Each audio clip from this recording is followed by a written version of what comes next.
came along. Like I say, from certain angles, very, very reminiscent of the silhouette you would expect to see of the AH-64, and also the sound as well. Very much like the Apache aircraft. The Taliban got to know very, very well, so they could tell the difference, and therefore the threat level between approaching Chinooks and Apaches. And this was a helicopter that became a familiar sight in certain operational theatres as well. It certainly in 1990, around the time the Cold War was ending, Italy cut its orders back.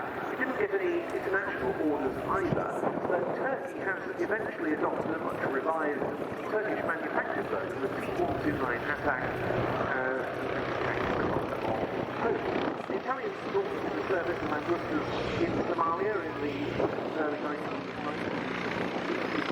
There, having undertaken major deployment to Mangusta and 7 rotary guns, if you don't want to get on the wrong side of. Also the new additional incorporates the controlling mechanism for the Spike ER missile.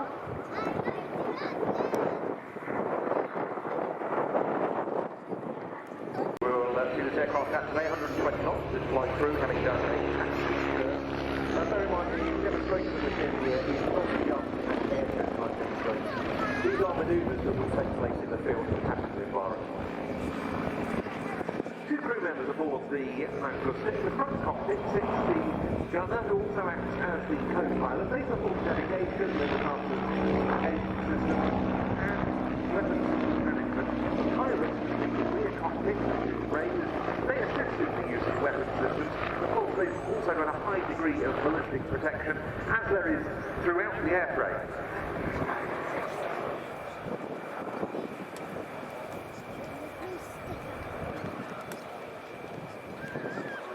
Plotting a figure of 8 there at 110 knots, decelerating through to 70 for some tactical landing demonstrations thereafter.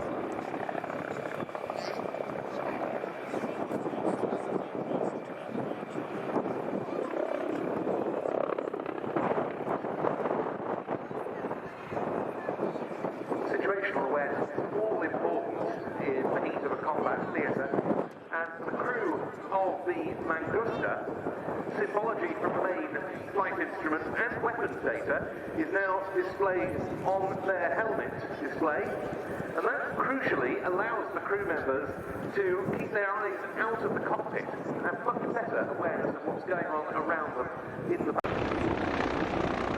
Another run down the line before returning to parking at the western edge.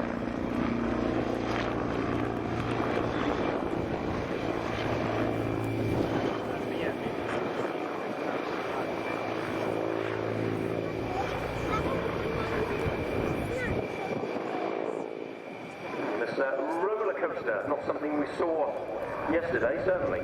No, and I think a wave is being offered from the front cockpit. And as you've been told many times today, they can't hear you, but they surely can see you, so please wave back.